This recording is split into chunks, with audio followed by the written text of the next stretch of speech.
Hello dear students, हम पढ़ रहे हैं सेकंड ग्रेड के लिए खून का टीका उपन्यास। पिछले वीडियो तक हमने पढ़ लिया था कि सामंत चेत सिंह के डेरे पर गणिकाओं का नृत्य हो रहा था और उसमें अनग सिंह ने पवन सिंह को अपमानित किया।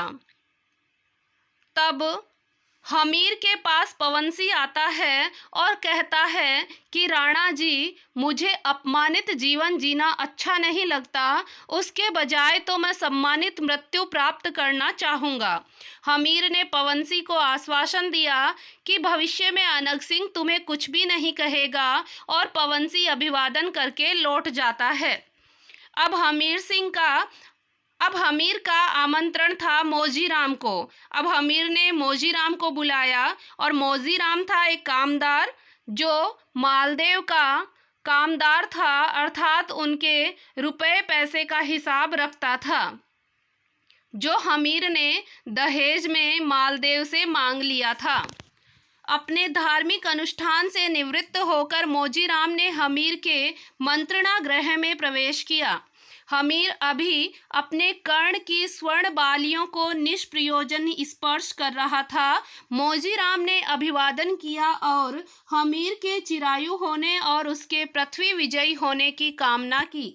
हमीर का संकेत पाकर मौजीराम कलापूर्ण प्रस्तर पीठिका पर बैठ गया और हमीर के हुक्म की प्रतीक्षा करने लगा। प्रस्तर पीठिका यानी पत्थर से बनी हुई सीट पर बैठ गया।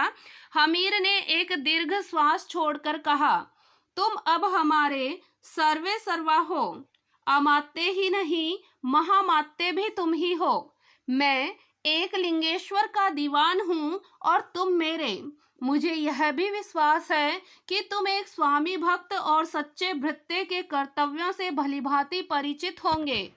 नीति कहती है, भृत्य वही सच्चा भृत्य है जो अपने स्वामी की अत्यंत निष्ठा से आज्ञा पालन करे, चाहे उसके स्वामी सदा परिवर्तित ही क्यों न होते रहें। पर भृत्य का धर्म स्वामी के प्रति शुद्ध हृदय से सेवा भाव रखना ही है। भृत्य यानी क्या होता है? नौकर, सेवक। मौजीराम व्यंग्य मिश्रित मुस्कान अपने अधरों पर बिखेरता हुआ स्नेह स्नेह स्वर में बोला, यानी धीमे धीमे बोलता है, मैं अपने कर्तव्य और धर्म को खूब समझता हूँ। मुझे कर्तव्य विमुख होकर जीवित रहने में आनंद नहीं है। मैं यह भी जानता हूँ मुझे चित्तौड़ को आपके हाथों सौंपना है। अवसर की प्रतीक्षा है। अवसर की प्राप्ति पर चित्तौड़ की मुक्ति अवश्यंभावी है। तुम्हारी अवस्था हमसे भी अधिक भावना भरती है कि तुम्हारी अवस्था यानी तुम्हारी जो भाव है वो हमीर कह रहे हैं हम में भी अधिक भावना भरते हैं। लेकिन यह सब कब तक होगा? हमीर पूछ रहे हैं, लेकिन हमें चित्तौड़ कब तक मिलेगा? विधवा रानी के आगमन पर सिसोदिया वंश के सभी क्षत्रिय हमसे असंतुष्ट हैं। उन्हें यह कदापि पसंद नहीं कि एक विधवा राजकन्या उनके पावन और शुद्ध सिंहासन पर विराजे, किंतु वो मेरे इस आश्वासन पर सब शांत हैं कि यह सब देवी माँ बरवड़ी का आदेशानुसार हो रहा है। देवी माँ की अवज्ञा का तात्पर्य यह है कि हमारा विनाश, और देवी माँ ने हमें 500 अश्वों की सहायता देकर हमारे सभी सरदारों को उपकृत भी किया है। मौजीराम अल्पकाल तक मौन बैठा रहा। वह हमीर की उद्विग्न आकृति को ध्यानपूर्वक अध्ययन कर रहा था। एक बार उसने यह भी सोचा कि वह हमीर के सम्मुख रानी से संबंधित समस्त तथ्यों का उद्घाटन कर दे, उन्हें यह विश्वास दिला दे कि रानी विधवा नहीं है। यह केवल राजनीतिक चाल मात्र थी। इस चाल का सूत्रधार भी वह स्वयं ही था, क्योंकि ये चाल किसने चली थी? मौजीराम ने ही। किंतु मौजीराम हर कर्म की प्रतिक्रिया से पूर्व परिचित रहता था। अपनी तीक्ष्ण मेधा के बल पर, मेधा यानी होता है बुद्धि, तीक्ष्ण मेधा के बल पर वह हर घटना के तुरंत और बहुत देर से प्राप्त प्रतिफल को जान लेता था। वह यह भी समझता था कि वीर लोगों का विवेक आवेशपूर्ण और व्यग्र होता है। अविश्वास की हल्की छाया उनके विवेक पर हर घड़ी नाचती रहती है। अगर वह उन्हें कहेगा भी कि यह राजनीतिक चाल है, तो भी हमीर उस पर विश्वास नहीं करेगा। उसकी इस बात को नई चाल ही समझेगा। सोचेगा कि उसकी राजकुमारी उपेक्षित व विस्मृत जीवन व्यतीत नहीं करे, यह सब उसके लिए किया जा रहा है। दूसरा, हमीर की मालदेव के प्रति घृणा और प्रतिशोध की भावना भी कम हो जाएगी। अभी इस कुकृत्य से यहाँ का बच्चा बच्चा मालदेव से गहरी घृणा करता है, और तो और स्वयं रानी जी अपने पिता से भीषण प्रतिशोध लेने के लिए तत्पर है। फिर इस सत्य के उद्घाटन से क्या लाभ होगा? क्या पता कि इसी बात को लेकर कोई नई समस्या ही उत्पन्न हो जाए। उसका मौन हमीर के लिए असह्य हो गया कि बैठा बैठा मोजीराम सोच रहा था, तो हमीर के लिए सब असह्य हो गया। हमीर ने ध्यान मग्न मोजीराम को कहा, आपने मेरे प्रश्न का उत्तर नहीं दिया। प्रश्न का उत्तर ही सोच रहा हूँ राणा जी। मेरा अनुरोध है कि इस समय हमारी स्थिति सुदृढ़ नहीं है। मालदेव जालोर से विपुल संपत्ति चित्तौड़ भेज रहा है। चित्तौड़ वासियों द्वारा असहयोग की भावना बहुत सफल सिद्ध हुई है कि चित्तौड़ वासियों ने जब असहयोग किया था मालदेव का, तो ये असहयोग आंदोलन बहुत ही सफल हुआ। भविष्य में यह आंदोलन हिंसाहीन युद्ध में अत्यंत काम में आएगा और क्रांति का अमोघ वस्त्र बन जाएगा। इससे एक बात का स्पष्ट पता चलता है कि धीरे धीरे चौहानों की शक्ति क्षीण ही होगी। प्रतीक्षा की एक सीमा होती है। आखिर हम लोग कब तक पहाड़ी चूहों का जीवन व्यतीत करेंगे? इस केलवाड़ा में बैठकर हम अपने जीवन के महती ध्येय तक नहीं पहुंच सकते कि अब हम हमीर कह रहे हैं कि हम कब तक इसका इंतजार करें। तब मोजीराम बताते हैं, मैं जानता हूं, पर इससे सुदृढ़ सुरक्षा और कहाँ हो सकती है कि हमारी कितनी सुरक्षा है यहाँ। इससे ज़्यादा सुरक्षा अब हमें कहाँ मिलेगी। यहाँ हमें अपनी रक्षा की चिंता नहीं, चिंता है तो वो केवल चित्तौड़ की मुक्ति की ही है। मोजीराम देर तक विचारता रहा। उसकी बड़ी बड़ी गहरी आंखों में अंतस का गांधीर्य स्पष्टतया झलक रहा था। यानी उसके हृदय में क्या चल रहा था वो अनुभव हो रहा था, दिखाई दे रहा था उसके चेहरे से।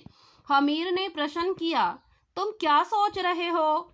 चित्तौड़ की मुक्ति अब शक्ति से नहीं, नीति से ही हो सकती है। मेरा ऐसा विचार है कि कोई ऐसा अवसर आए जब हम अप्रत्याशित चित्तौड़ पर आक्रमण कर दें। लेकिन चित्तौड़ के सुदृढ़ द्वारों को कौन खोलेगा? गढ़ की प्राचीरों को सहजता से नहीं लांघा जा सकता। फिर गढ़ पर्वत पर और है, उसके कई द्वार हैं। तिस पर हम चित्तौड़ के भीतरी भाग से भी परिचित नहीं हैं। हमीर अपनी समस्या बता रहा है मोजीराम को कि हमें तो पता भी नहीं है कि कौन से द्वार हैं, हम कैसे चित्तौड़ के अंदर जाएंगे, और चित्तौड़गढ़ के भीतरी भाग से भी हम जानकार नहीं है। मोजीराम कहता है, इसकी चिंता आप छोड़ दीजिए। हमीर कहता है, क्यों? कुटिल मुस्कान थिरक गई मोजीराम के अधरों पर। आप यह जानते ही हैं कि मैं हर माह चित्तौड़ के सैनिकों के लिए उनकी तनख्वाह लेकर आता था। वहाँ का हर अधिकारी मुझसे परिचित है और मेरा हार्दिक विश्वास भी करते हैं।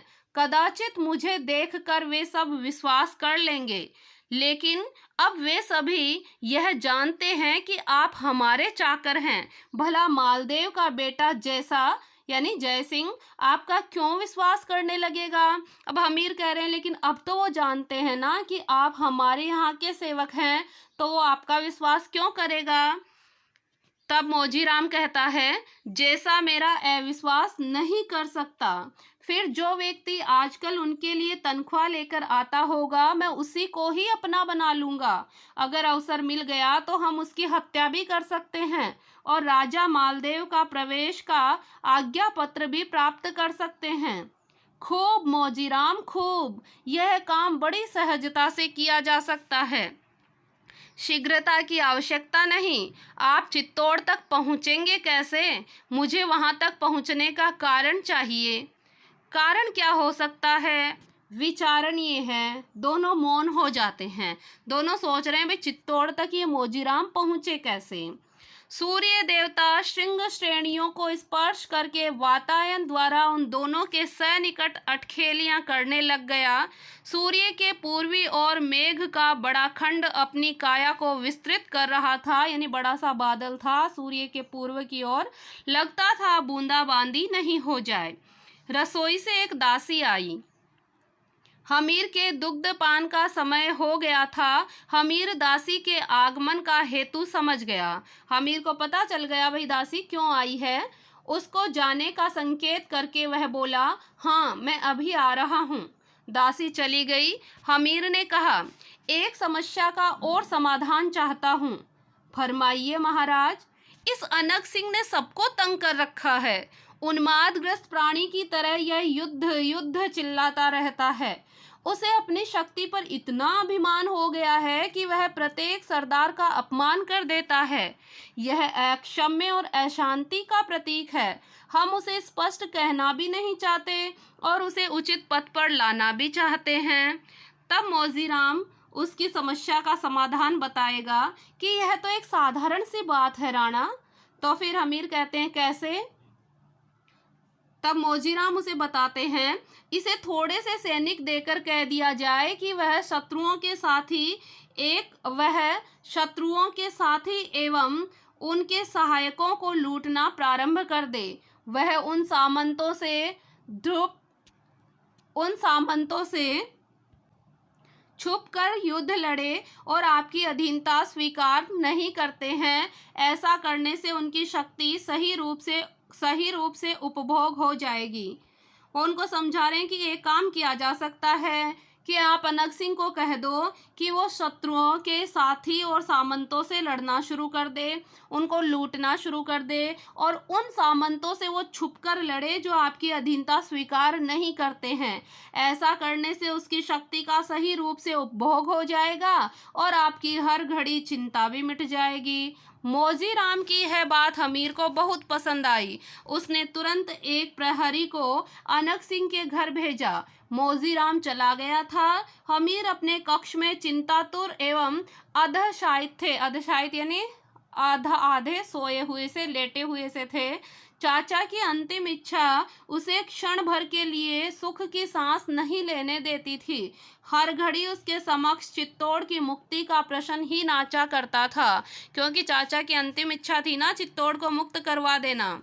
दासी ने आकर उसे सूचना दी कि ठाकुर अनग सिंह जी मंत्रणा गृह में आपकी प्रतीक्षा कर रहे हैं। हमीर तुरंत वहां गया। ठाकुर ने अपने स्वामी का आदर सहित अभिवादन किया।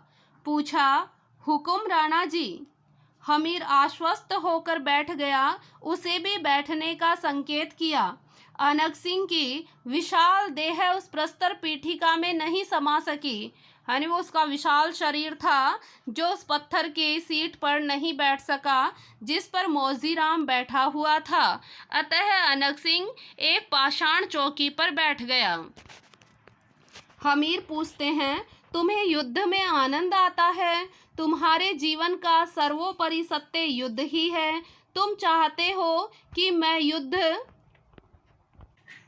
हमीर कहते हैं कि तुम्हें युद्ध करना बहुत अच्छा लगता है, तुम युद्ध में ही अपना जीवन व्यतीत करना चाहते हो, तो इसलिए मैं तुम्हें एक जिम्मेदारी सौंप रहा हूँ।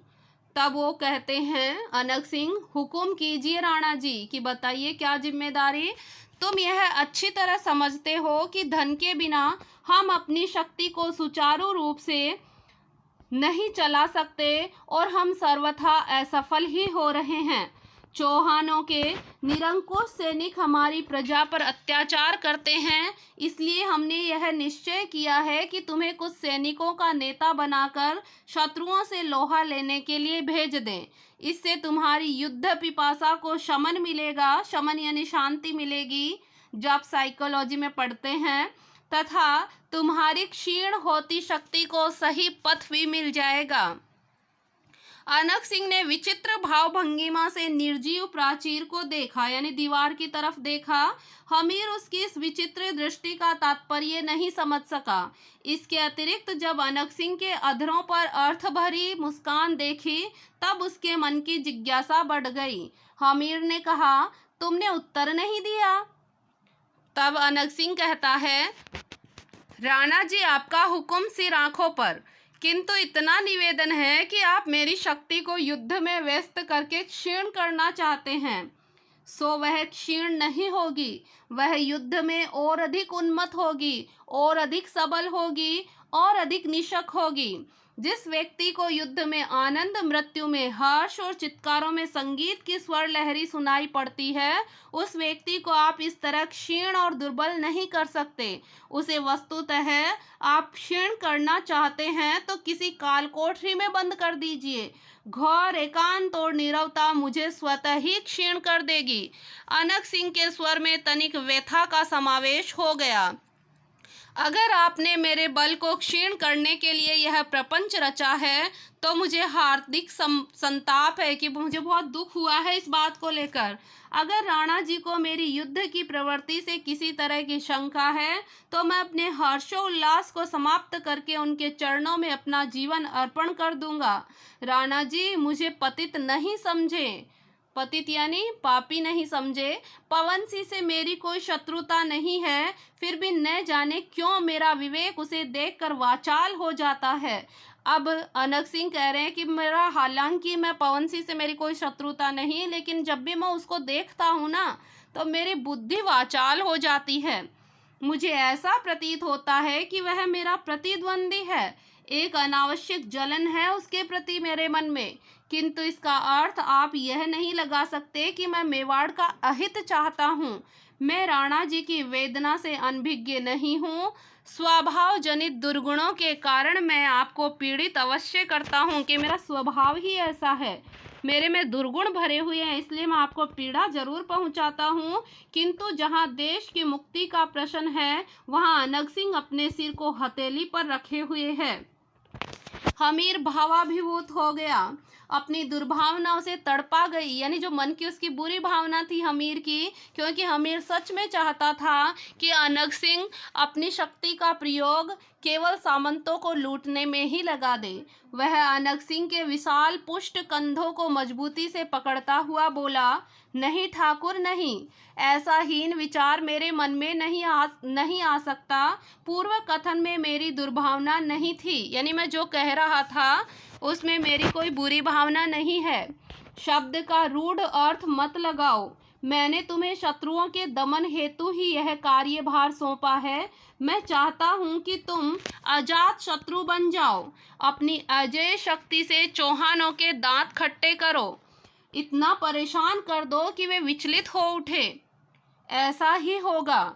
आपकी आज्ञा को शिरोधार्य मानकर मैं शत्रुओं को छल, बल और कौशल से आघात पर आघात पहुंचाता ही जाऊंगा। ठाकुर, तुम चित्तौड़ के वीर शिरोमणि हो, तुम्हारे ही बलबूते पर हम राणा बने हुए हैं। क्या अच्छा होता कि तुमसे युद्ध की प्रवृत्ति कुछ कम होती और तुम शांति से, नीति से किसी समस्या का समाधान ढूंढते। अब हमीर उसको कह रहे हैं कि भाई तुम ही तो वीर शिरोमणि हो, अगर तुम युद्ध नहीं करते, तुम शांति से, नैतिकता से और समस्या का समाधान नहीं ढूंढते, तो मैं तो राणा ही नहीं बन पाता। हर मनुष्य की अपनी पृथक मान्यता होती है। मान्यता के विपरीत चलना उसकी अडिगता और व्यक्तित्व की निर्बलता सूचित होती है, अतः इसके लिए मुझे विवश नहीं करें। मैं शुभ मुहूर्त में चुने हुए वीरों को लेकर यत्र तत्र सर्वत्र फैल जाऊंगा। अप्रत्याशित किसी नारी का कंठ स्वर सुनाई देने लगा। कोई महिला जो चारण की भांति लोगों में ऊर्जा भर रही है, उत्साह भर रही है, ये हमें ढंग से दिखाई नहीं दे रहा, तो इस वजह से जब इसकी नई PDF आ जाएगी तो मैं आपको बता दूंगी। तो धरती के गीतों को गा रही है कोई महिला, यहाँ की नारी जाति की महानता को सास कह रही है। अर्थ यहाँ पर बताया जा रहा है कि यहाँ की नारी जाति की महानता के लिए सास कह रही है कि आज मुझे अचानक हर्ष क्यों हो गया, क्योंकि आज उसकी पुत्र वधू सती होने को तत्पर हो रही है। आज उसका बेटा समर भूमि में लड़ने को जा रहा है। बेटा देश के लिए मर मिटा। कुल में, समाज में आनंद ही आनंद मनाया जा रहा है। और माँ, कुछ न पूछो, वह पुत्र को उत्पन्न करके इतनी प्रसन्न नहीं हुई जितनी उसकी मृत्यु पर हुई है। और आपके इस सेवक ने जीवन में मृत्यु के आलिंगन के गीत भी सुने हैं। समर के तूर्यनाद और मारू राग का उसने जीवन भर रसास्वादन किया है। उसके अंग अंग में जूझने की मनोकामना बस गई है। अब उसे कुछ भी कहना व्यर्थ है। इसके लिए मैं आपसे क्षमा भी चाहता हूँ। हमीर ने पश्चाताप भरे स्वर में कहा, मुझे दुख है कि मैंने तुम्हारे हृदय पर आघात पहुंचाया। अब तुम जा सकते हो। मैं शीघ्र ही तुम्हारे प्रस्थान का प्रबंध करूंगा। हमीर अपने विश्राम गृह में आ जाते हैं। अनग पर निराधार आक्षेप लगाकर उसने ठीक नहीं किया, किंतु इससे एक बात स्पष्ट हो गई कि अनग के मन में किसी प्रकार की दुर्भावना नहीं है। उसके मन में गहराइयों के सत्यों से परिचित हो गया है कि उसके मन की गहराई में क्या चल रहा था, सत्य था या फिर असत्य था, ये सब हमीर को पता चल गया। इस वार्तालाप से यह स्पष्ट हो गया कि उसके मन में कोई कलुष नहीं है, कोई पाप नहीं है। कलुष यानी पाप। अपनी वीरता का उसे तनिक भी दंभ नहीं, अहंकार नहीं। वह संगठन की भावना से परे व्यक्ति की महानता को ही मानता है और उसमें ही निमग्न रहता है। वह प्राण प्रण से उसका दावेदार है। पायल यह गीत गाती हुई रानी उनके कक्ष में आई। हमीर की रानी उनके कक्ष में आती है और कौन सा गीत गा रही थी? पायलिया। हमीर ने अपने गंभीर नयन उठाए। नेत्रांबु से रक्तिम हुए कपोल, कपोल यानी होता है गाल, और नेत्रांबु यानी होता है आंसुओं से उन्मत्त होकर और उस पर उन्मत्त यौवन का आकर्षण पाषाण प्रतिमा सी वह खड़ी हो गई। क्या बात है रानी? कुछ नहीं। तुम उदास होकर मेरी व्यथा को बढ़ा देती हो। क्यों नहीं तुम उत्फुल्ल पारिजात के सदृश हास्य बिखेरती? उत्फुल्ल यानी प्रकाशित हुआ, प्रफुल्लित हुआ। पारिजात यानी कमल का पुष्प की भांति तुम हंसी क्यों नहीं बिखेरती? सर्वांग सुंदरी सिसोदिया कुल महिमा गरिमा, तुम अपनी रोनी सूरत से मुझे निरुत्साहित करती रही, तो फिर मैं चित्तौड़ की मुक्ति अंधेरे में जुगनू की तरह क्षणिक आभा दिखलाएगी और लुप्त हो जाएगी। कि अगर तुम ऐसी रोनी सूरत बनाकर रखोगी तो फिर हमारी जो इच्छा है कि हम चित्तौड़ को जीत लें, तो वो तो जुगनू की भांति मुझे क्षणिक यानी थोड़ी सी आभा दिखाएगी, थोड़ा सा प्रकाश दिखाएगी और पुनः लुप्त हो जाएगी। मैं तुम्हारी वेदना में अपनी समस्त प्रेरणाओं को समाप्त कर दूं, क्योंकि मुझे तुम्हारे मुख पर मधुर मुस्कान और दृष्टि में नवजीवन का आह्वान चाहिए। महारानी ने हमीर के चरण स्पर्श करके कहा, दासी को क्षमा कीजिए नाथ, आज मैं 16 श्रृंगार कर रही थी। समीप खड़ी थी एक विधवा दासी जमुना, सूना ललाट और सूनी मांग। पता नहीं मेरी भावना क्यों बदल गई। दर्पण में अपना मुख देख रही थी। अपने अपरिसीम यौवनाभिमुख रूप पर स्वयं ही मुग्ध हो रही थी, अर्थात मैं खुद पर ही आकर्षित हो रही थी। सम्मोहनमयी से स्तब्ध सी खड़ी थी। अप्रत्याशित अपने रूप को विरूप होते देखा। यानी अचानक से मुझे याद आया कि मैं भी तो एक विधवा ही हूँ। लगा कि यह श्रृंगार और सज्जा एक आवरण मात्र है, मूल सत्य है वेदव्य, कि मेरी तो सच्चाई यह है कि मैं विधवा हूँ। जमुना का भेष, बस मैं अवाक हो गई, यानी मैं आश्चर्यचकित हो गई उसकी वेशभूषा को देखकर। विस्मृति के गह्वर से सुसुप्त स्मृतियाँ सजग हो उठी और एक काल्पनिक सचित्र कथा मेरे मानस पटल पर घूम गई। यानी मैं आश्चर्यचकित हो गई और पिछली यादें मेरी सोई हुई स्मृतियों को जगा गई। एक छोटी सी गुड़िया हूँ, उससे खेल चंद आदमी मन बहलाता है। कि मैं एक छोटी सी गुड़िया की भांति हूँ जिससे खेलकर कुछ आदमी अपना मन बहला लेते हैं। आमोद प्रमोद के लिए वे उसका विवाह कर देते हैं और बेचारी गुड़िया सदा सदा के लिए पराई हो जाती है। फिर उसका गुड्डा मर जाता है। गुड़िया का अबोध मन मृत्यु के रहस्य को नहीं समझ पाता। धीरे धीरे वह सब कुछ भूल जाती है। उसका विवाह फिर से हो जाता है। नाथ, इसमें उस गुड़िया का क्या अपराध है? अब वो खुद को बता रही है और एक छोटी सी स्टोरी बनाकर उस राजा को सुना रही है कि इसमें मेरा क्या कसूर है। रानी अपने मन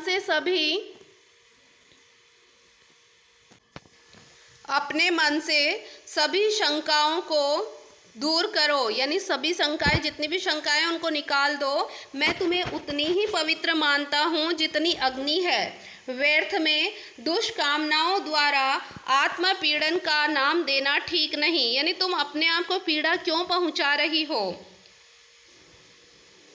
तो वो रानी कहती है कि मैं अच्छा सोचने की चेष्टा करती हूँ, लेकिन आपके आलिंगन में आबद्ध होते ही ऐसा प्रतीत होता है कि मैं कोई पाप कर रही हूँ। छी छी, यह बचपना है, यह सब निरर्थक विचार हैं। हमीर ने उसको अपनी बाहुओं में आवेष्टित करके कहा, तुम मंगलमुखी हो, तुम्हारा आगमन यहाँ के लिए शुभ होगा। अरे, आज मैं तुम्हारे लिए हिरन मार कर लाऊंगा। हिरन का मांस बड़ा स्वादिष्ट होता है। रानी ने रोमांचित दृष्टि से हमीर को देखा। मुस्कुराओगी नहीं रानी? विधाता का सौंदर्य भंडार विराट है। उस भंडार का शेष अंत, यानी कि उस भंडार का अंत आता ही नहीं है। फिर भी उस भंडार की जो अपूर्व सौंदर्य राशि है, उस राशि से तुम्हारी रचना हुई है। तुम्हारे सामीप्य भाग से मेरे हृदय में असमय का अहर्निश तांडव होने लगता है, यानी मेरे हृदय में तुम्हारे लिए प्रेम अहर्निश यानी रात दिन बना रहता है, और तुम्हारी ईषत मुस्कान के लिए मेरे प्राण उत्सर्ग होने के लिए व्याकुल हो जाते हैं। उसका स्वर बदल गया। मैं मिथ्या भाषण नहीं करता, मैं सत जन्मों में भी तुम्हारी ही कामना करूँगा। तुम्हारे पावन मुखरित यौवन को अपने प्रेम का आदर्श मानकर जीवन को सार्थक करूँगा। रानी अनिमेष नयनों से साभिलाष होकर, यानी अभिलाषा के सहित होकर हमीर को देख रही थी। निश्चय ही वह उस दुर्वार भावना से प्रेम करती थी, यानी उससे उसकी जो बुरी भावना थी उसको वो त्यागना चाहती थी। उसकी कामना में एक तारुण्य की उत्तेजना और तीव्रता है। वह चित्र लिखित सी हमीर की अंगशायिनी होने लगी। अंगशायिनी यानी भुजाओं में समाहित होने लगी। उसका समस्त गात चंचल हो उठा। गात यानी होता है शरीर। हमीर ने स्नेहिल स्वर में कहा, रानी, अतीत के संपूर्ण रूप से विस्मृति ही नवीन की आधारशिला है। व्यतीत से आक्रांत होकर प्रकृति जनित सुखों की उपलब्धि नहीं करना और अर्थहीन आत्मपीड़ा में जलना तनिक भी श्रेयस्कर नहीं, केवल आत्मवंचना है, केवल स्वयं से किया हुआ छल है। फिर हम तो आस्तिक हैं, हम किसी कृत्य को ईश्वर के संकेत द्वारा पूर्ण होना समझते हैं। हम कण कण और अणु अणु को उसी विधाता की शक्ति स्वीकार करते हैं। जब मेरा और तुम्हारा गठबंधन ईश्वरीय इच्छा से हुआ है, तब हमें उसके लिए चिंता नहीं करनी चाहिए। रानी ने सजल नेत्रों से हमीर को देखा। उसकी मुखाकृति की उदासी कम होती गई। धीरे धीरे वह हमीर की बातों में खो गई। इत्र के दीपक के समीप शलभ मंडरा रहा था। शलभ यानी होता है पतंगा, जो कीट पतंगे बारिश के समय में आप लोग देखते हैं आते हैं, तो वहाँ दिए के समक्ष एक पतंगा मंडरा रहा था। पवन का मंथर मंथर झोंका दिए की लौ को विकम्पित करके रानी के मन में कंपित उद्वेग की सृजना कर रहा था। यानी दिए का झोंका धीमी धीमी पवन से कंपित हो रहा था। अप्रत्याशित शरतकालीन शुभ्र मेघों में सौदामिनी रूपी हंसी बिखरी हुई थी। रानी ने उठकर बाहर की ओर झांका। घोर तिमिर का भयंकर आवरण छाया हुआ था, यानी बाहर अंधेरा ही अंधेरा था। उस तिमिर को और भी गांभीर्य प्रदान कर रहा था वहां का सन्नाटा। रानी ने अपनी दासी को पुकारा। नतमस्तक दासी खड़ी हो गई। दीवान जी कब पधारेंगे? मुझे पता नहीं रानी सा, शीघ्र पता लगा कर आओ। दासी चली गई। त्वरितता से वापस लौटी। दीवान जी पधार रहे हैं। हीरक और नक्काशीदार हार, पाँव में नुपुर, अधरों पर तांबुल की मनोहारी अरुणिमा, कि उसने रानी ने बहुत सौंदर्यपूर्ण आभूषण को धारण कर रखा था। पाँव में नुपुर थे, अधरों पर यानी होठों पर तांबुल यानी तब पान की तरह है मनोहारी अरुणिमा थी, लालिमा थी। खंजन से नैनों में अंजन का आकर्षण यानी खंजन के समान, तलवार के समान तीखे नेत्रों में काजल का आकर्षण था। भाल पर चंद्रबिंदु और सीमंत रेखा में सिंदूर यानी ललाट पर बिंदी थी और सीमंत रेखा यानी कि मांग में सिंदूर था। हमीर ने शयन कक्ष में प्रवेश किया। ओह यह रूप! रानी संकोच से सिहर उठी। उसने अपने युग्म कर कमलों में अपने मुख मधुप को आच्छन्न कर लिया। उसने अपने सुंदर मुख को अपने हाथों रूपी कमलों में यानी अपने हाथों में आच्छन्न कर लिया, अर्थात अपने मुख को ढक लिया अपने हाथों से। अपने अंतस के विपुल वेग को संयत करके हमीर ने क्षीण स्वर में कहा, बदली का चंद्र अधिक सुंदर और उन्मादक होता है। रानी लाड और संकोच से अपने आप में सिमट कर ढोलिया यानी कि पलंग के एक कोने में बैठ गई। नुपुर मंद मंद झन झन कर झंकृत कर उठे यानी उसके जो पायल की आवाज थी वो बज रही थी। हमीर मादक मुस्कान लेकर उसकी ओर अग्रसर हुए। घूंघट में रानी ने अपनी पलकें उठाई और फिर बंद कर ली। हमीर ने मुस्कुराकर कहा, रानी हमें तांबुल नहीं खिलाओगी? तांबुल यानी पान नहीं खिलाओगी क्या? कहकर हमीर ने समीप रखे रजत दीवट पर रखे दीपक को और ज्वलित कर दिया। ऐसा कहकर हमीर ने दीवट यानी होता है दिया रखने का स्थान, तो चांदी का दीवट पर रखे हुए दिए को उसने और अधिक ज्वलित किया। सारी शैया दुग्ध ध्वल प्रच्छदपट यानी कि सारी जो शैया जो बिस्तर था वो सफेद चद्दर से आच्छादित था। रानी का मुख ज्वलित आभासा मुखर हो उठा। संकोच और लज्जा में तुम्हारा रूप और निखर उठा है। सचमुच संकोच सौंदर्य को वृद्ध करता है और उसकी श्री का अलंकार बन जाता है। चलो हमें तांबुल दो। रानी ने लघु रजत थाल पर तांबुल रखकर हमीर को दे दिया। लघु यानी छोटी चांदी की थाली पर पान रखकर हमीर को दे दिया। तांबुल को चबाकर हमीर बोला, रानी आज क्या बात है? आज तुम सरोवर में खिली कमलिनी की सदृश लग रही हो। रानी ने पतद्ग्रह यानी पीक दान हमीर के समीप रख दिया। उसने इत्रदान लेकर हमीर के वस्त्रों को सुगंधित कर दिया। हमीर ने उसे अपने से निकट खींचकर कहा, तुम आज सचमुच उर्वशी बन गई हो। सच सच कहो रानी, क्या बात है? रानी विमुग्ध सी स्नेह स्नेह बोली। वह अपने घूंघट पट को आहिस्ते आहिस्ते उठा रही थी, मानो गठा से आच्छन्न चंद्रमा बाहर निकल रहा हो और उसकी प्रभा से जिस तरह संसार आलोकित होता है उसी तरह रानी के आलोकित रूप से विकीर्ण अदृश्य रश्मियों से वह कक्ष जगमगा उठा। आप जानते हैं, बहुत पुरानी कथा है। धरित्री के कलुषित भाग पर एक उपेक्षित और एक अभागी राजकुमारी रहती थी। विधाता के प्रकोप से वह शेषों में ही अभिषिप्त थी यानी शेषों में ही उसको पाप लग गया था। उसका जीवन हर पल जलने वाला अंगारा था। आश्चर्य की बात इस पर यह थी कि वह यह भी नहीं जानती थी कि आखिर उसका दोष क्या है। वह अन्य युवतियों के साथ सम्मिलित होकर आमोद प्रमोद में तन्मय रहती थी। आमोद प्रमोद यानी हंसी मजाक, हंसी खुशी में उसका स्वाभाविक कायिक विकास हुआ यानी जब उसका स्वाभाविक शरीर का विकास हुआ तब उसका प्रेम एक अपरिचित सार्थवाह से हो गया। सार्थवाह होता है व्यापारी, तो उसको एक सार्थवाह से प्रेम हो गया। वह सार्थवाह के लिए हर घड़ी बेचैन रहा करती थी। हाट के पूर्वी और हाट यानी बाजार के पूर्व की ओर एक लघु वीथिका थी यानी एक लघु रास्ता था। उस वीथिका के पास एक प्राचीन खंडहर था। वह खंडहर उसके अभिसार का स्थान हो गया। अभिसार यानी प्रेम का स्थान हो गया। वह वियोगिनी सी उन्मत्त और संतप्त होकर उसके चंद घड़ी का वियोग सहती थी कि वो वहाँ जाती और वियोगिनी सी खड़ी रहती। उसके आने की जो देरी होती उसकी पीड़ा को सहन करती। उन घड़ियों में उसका मुख मुरझाए फूल की तरह है, अनपक और रुग्ण सा पीत वर्ण हो जाता। जब तक सार्थवाह यानी व्यापारी उसका प्रेमी नहीं आता तब तक उसका चेहरा पीत वर्ण का हो जाता, लेकिन जो ही वह अपने प्रेमी को देखती त्यों ही उसके अंग अंग में विद्युत सी चपल चंचल स्फूर्ति नाच उठती थी।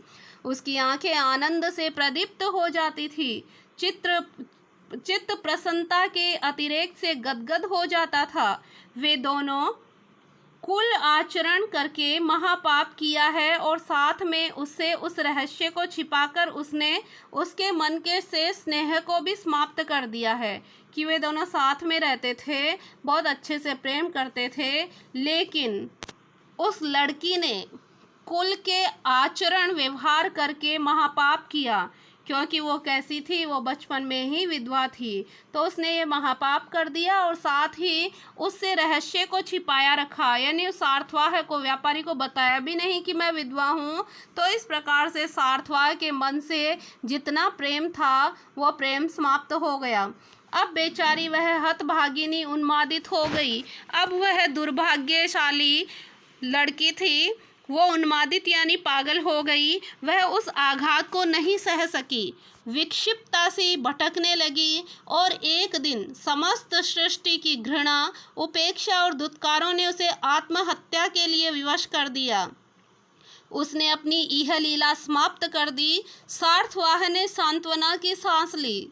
समाज ने गौरव से मस्तक ऊंचा किया और ध्रुव नृत्य के बेस में उल्लासित हो गया, यानी लोगों ने, समाज के लोगों ने बहुत अच्छा महसूस किया। लेकिन क्या वह दोषी थी? उसका अज्ञान क्षम्य नहीं था। अब राजकुमार और रानी पूछ रही है कि क्या वो दोषी थोड़े ना थी, उसकी क्या गलती थी, क्या उसका अज्ञान क्षमा के योग्य नहीं था क्या?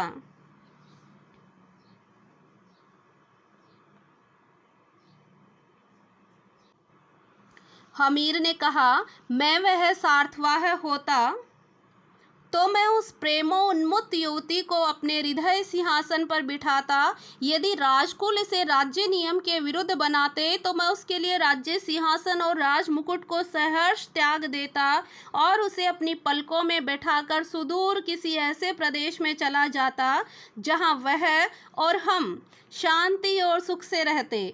वहां मैं उसकी और अपनी संतान को पालकर उसे एक महान, ओजस्वी और मेधावी योद्धा बनाता।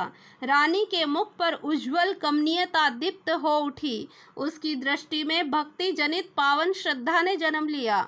वह हमीर के पार्श्व में शायित होकर हल्के स्वर में बोली, पार्श्व यानी उसके पास में लेटकर सोकर बोली, चित्तौड़ की मुक्ति मेरे जीवन का उद्देश्य है। कि मेरे जीवन का क्या उद्देश्य है? कि मैं चित्तौड़ को मुक्ति दिलाऊंगी। तुम चिंता क्यों करती हो? वरवड़ी देवी के कथन के अनुसार तुम्हारा आगमन शुभ ही है। दीवान जी, राजा कहते हैं, वो हमीर कहते हैं, क्या है? मधुर स्मृति थिरक उठी रानी के अधरों पर और कहती है, कुछ नहीं। स्मित रेखा कह रही है कि कोई तो रहस्य है। मादक अंगड़ाई के साथ रानी ने करवट बदल ली। उसका उत्तरीय कटी प्रदेश को स्पर्श करता हुआ एक और हो गया। कटी प्रदेश यानी कमर का क्षेत्र। क्या बात है रानी? बात तो कुछ भी नहीं। हमीर ने गंभीर होकर पूछा। नारी सुलभ स्वभाव गोपनीयता का आदि नहीं है। क्यों मुझे अवश करती हो कि नारियों की, महिलाओं की आदत नहीं है कि वो गोपनीय रख सके? तो तुम अवश मत करो, मुझे बता दो। रानी की मृणालमय मृदुल अंगुलियां हमीर के अस्त व्यस्त कुंतलों को उलझने लगी कि जो रानी है उसकी सुंदर अंगुलियां हमीर के बालों में उलझने लगी। उसने पुनः भेद भरी मंद स्मित को देखा। तुम्हारा अंतर जगत अत्यंत निर्मल है, वह वहाँ पर पीड़न से सर्वथा विरुद्ध है। फिर मुझे जिज्ञासा के गोपन को जानने की पीड़ा क्यों? सीमाहीन अधीरता भी पीड़ादायक बन जाती है। अब हमीर कह रहे हैं कि तुम मुझे क्यों नहीं बता देती, मेरी जिज्ञासा को शांत क्यों नहीं करती, उसको क्यों गोपनीय बनाए हुए हो? स्त्री की रचना विचित्र तरह से हुई है। वह आनंद का शुभ संवाद भी संकोच के कारण नहीं सुना सकती। सच में मुझे लज्जा आती है। नारी, वो स्त्री कह रही है, अर्थात रानी कह रही है कि मुझे तुम्हें बताने में शर्म आती है। फिर कोई कहानी ही कह दो। फिर वो राजा कहते हैं, अमीर कह रहे हैं कि फिर तो कोई कहानी बता दो, एक कहानी के माध्यम से आप अपनी बात बता दो। हाँ हाँ, यह ठीक है। चपलता में रानी बैठ गई और वो फिर से एक कहानी सुनाती है, और वो प्रेम भरी, रस से परिपूर्ण, प्रेम रस, सौंदर्य रस का यहाँ पर वर्णन है। ऐसी कुछ कहानी वो अमीर को सुना रही है। रानी का आह्लादकारक मुख लाल आभा से आभासित हो उठा। जब वो कहानी सुना रही थी तो उस रानी का मुख है वो लाल आभा से, यानी उसके चेहरे पर लालिमा आ गई थी। लालिमा का प्रकाश स्फुटित हो रहा था, नेत्र नत हो गए थे, आंखें उसकी झुक गई और उसने अपने मुख पर घूंघट डालकर इतना ही कहा, यह कहानी है नाथ, यह कहानी है। कि मैं नहीं कहती ऐसा, केवल ये कहानी सुनाई है आपको। संगीत झंकृत होकर शाश्वत सुख की सृजना करता है, ठीक उसी प्रकार हमीर ने अत्यंत सुकुमारता से कहा, कौन तुम्हें अमंगल सूचक कहता है? तुम महादेवी की तरह पवित्र और शुभ हो, मेवाड़ की राजमाता और सिसोदिया कुल की ललना हो, यानी सिसोदिया कुल की तुम महारानी बनोगी। प्रातःकाल सूर्य के प्रथम दर्शन के पश्चात हमीर पुनः शयन कक्ष में गए। ध्वल उज्ज्वल प्रच्छद पट यानी चादर पर रानी सोई हुई थी। निद्रा में उसकी तन्वी अंगलता झीने वस्त्रों में बड़ी मनोहारी लग रही थी, यानी उसका शरीर बहुत सुंदर लग रहा था। अविकसित पलक प्रसून उस अपनी प्रभाश्री बिखेर रहे थे। स्वभावाविष्ट सुखमय प्राणी सी वह मुस्कुरा रही थी। हमीर ने दासी को पुकारा। दासी ने आकर कहा, कहो हुकुम।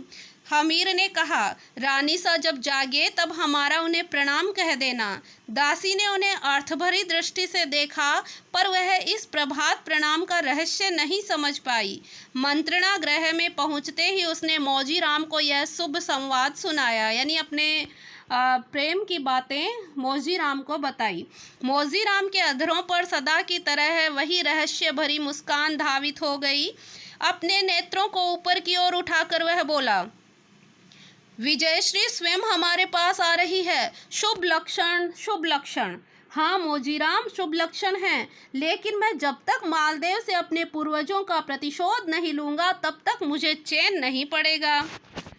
प्रतिशोध दीवान जी, वह देखिए नया सूरज। आप समझते हैं कि क्या हम सदा यही पर्वतमालाओं में पड़े रहेंगे? अब मैं एक बार फिर असहयोग आंदोलन को समाप्त करता हूँ। क्यों? एक नई चाल चलने के लिए। अब वो कह रहा है मौजीराम कि अब मैं इस असहयोग आंदोलन को समाप्त करता हूँ एक नई चाल चलने के लिए। मैं आपसे सहमत नहीं हूँ। मैं इस आंदोलन को और बल दूंगा। घर घर में शंखनाद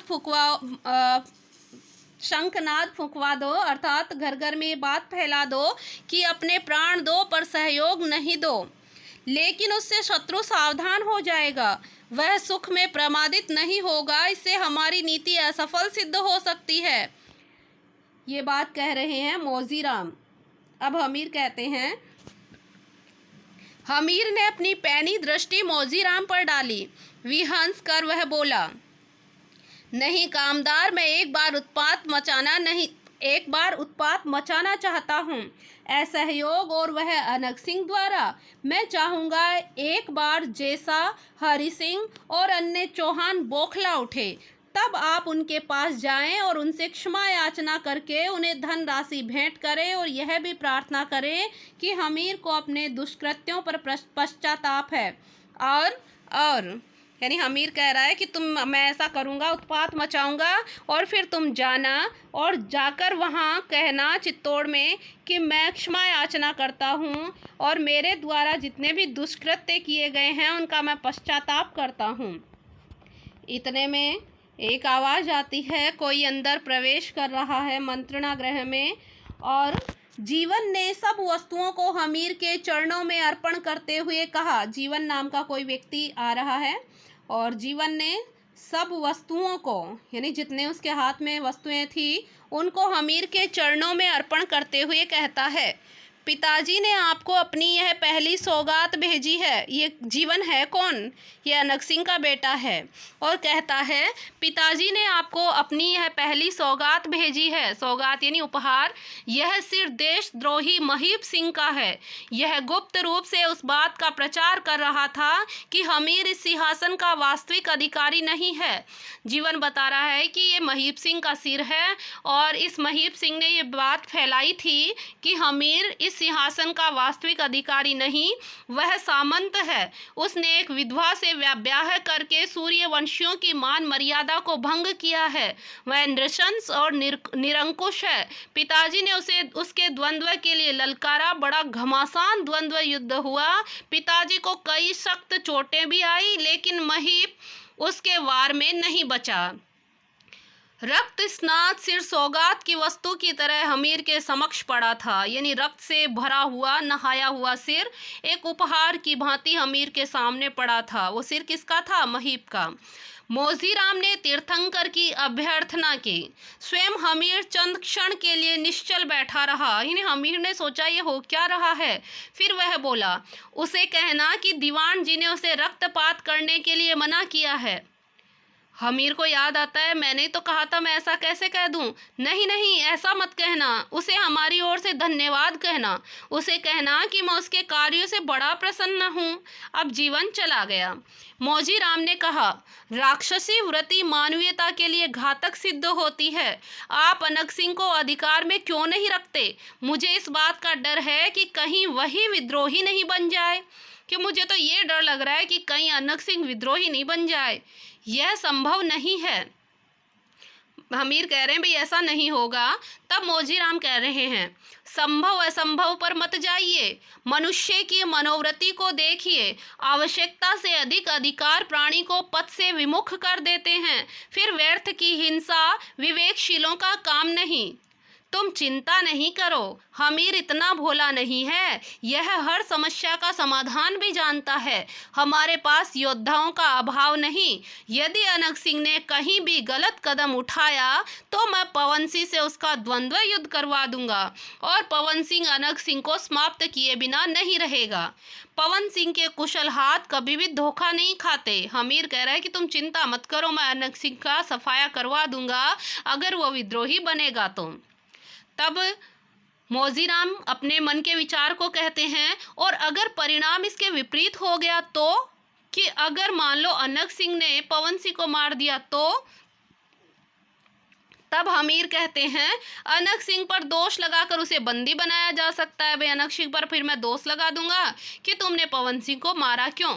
मौजीराम के अधर पर वही रहस्य भरी मुस्कान नाच उठी। वह बोला, दोपहर के विश्राम के बाद आपके समक्ष प्रजा द्वारा अल्प बचत योजना के अंतर्गत दिया हुआ धन प्रस्तुत किया जाएगा। यानी दोपहर के बाद में जितनी भी बचत की है प्रजा ने, वो आपको दे दी जाएगी। हमीर अपने शयन कक्ष में चला गया। 3 दासियां उसे पंखा झल रही थी। रानी उसके चरणों को दबा रही थी। हमीर ने कहा, अरे तुम यह क्यों कर रही हो? जाओ तुम विश्राम करो, तुम्हें अब जरा भी कष्ट नहीं उठाना चाहिए। वह मादक कटाक्ष से बोली, बस रहने दीजिए। धीरे धीरे हमीर की आंखों में नींद घुलने लगी। रानी अपने आप में ही तन्मय होकर गाना गाने लगी। माने रात्या नींद नहीं आवे, सुपने में माने छेड़े बादलों भरतार जी। गीत की स्वर लहरी थिरकती रही। अब उसके पश्चात क्या होता है वो हम पढ़ेंगे नेक्स्ट वीडियो में। तब तक के लिए धन्यवाद।